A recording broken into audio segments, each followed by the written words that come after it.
Hi audience, thank you so much for coming and joining me tonight for my demonstration and my presentation of what is called the art of lost wax casting.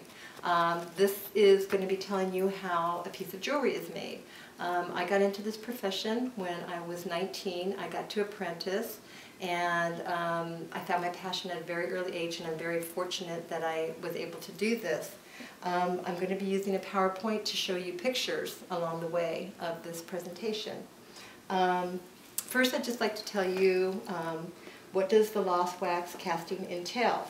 Wax is the base for the lost wax casting.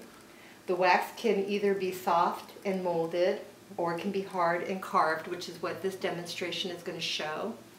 And there are many different tools used in this process, and here are a few of the tools that I use. The main tool that I use is a file, and this cleans the file.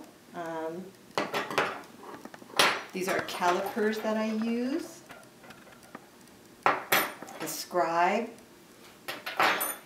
Later in my pictures I'm going to be showing you that I use a tool called the flex shaft, which is very similar to what a dentist uses when they're working on your teeth, and these are the different pieces that fit in that flex shaft. And then I have various files. So pass those around and you can take a look at those. And I'm also going to show you what the wax looks like in its rough state. This is a piece of wax which would be used for a ring. And this is a piece of wax which would be used for something larger, maybe for a pendant or some earrings. And I'll show you some pieces later too that I have carved out of the waxes. I want to start showing you some of the pictures here on the PowerPoint. Here I am at my bench, starting to carve a wax using the calipers. As you can see, I'm showing where I need to, I'm making lines in here to show where I need to cut my wax. There I am using the calipers also, marking off. Here I have my saw cutting into the wax. Still sawing on the wax. And now the piece has been cut off that I need. I'm using the rough file that I had showed you. That is one of my favorite tools for cleaning out the inside of the wax to make the size larger. Here again I'm using the calipers to mark off maybe an area where a stone is going to be set in the piece. Another picture. And here you can see that a stone is going to go in the middle right here.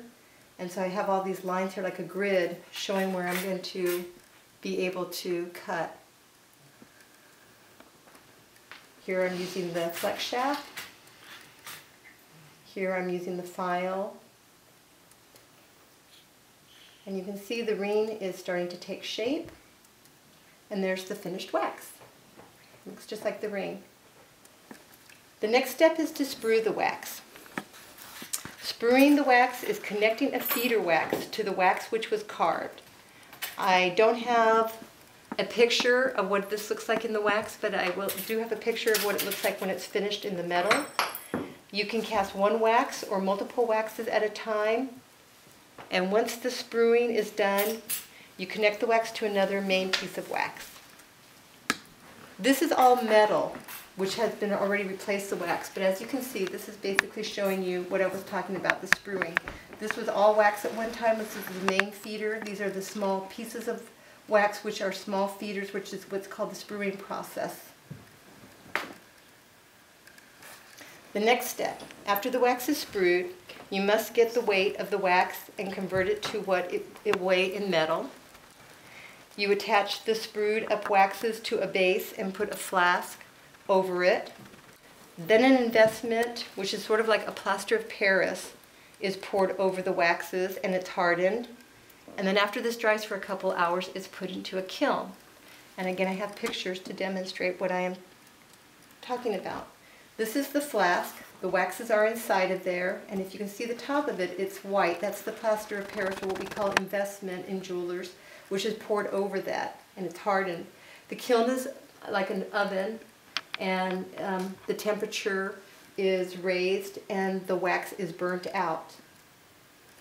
This is a picture of me melting the metal in a centrifugal casting machine. Once all the wax has been burnt out of the flask, it's put in the centrifugal casting machine, and the flask is laid on its side where the heated metal is flung into the space where the wax used to be. This is me melting the metal. This is the flask on its side, which now does not have the wax inside of there. It has a voided space, which is the impression of the wax in the investment, and the metal will be flung inside there. There it is, flinging the metal in. The metal is gone. It's gone through that hole into where the waxes used to be. Now that's all metal. And now it's put in water where it will be taken off and cleaned out. And now you see this is all metal that used to be wax. And here's the finished piece. And that was the wax that I showed you in the beginning that I was carving. And now it's cast. And it has the black pearl in there. So this last picture is a ring which was once a wax, now cast and refinished and set with a black pearl.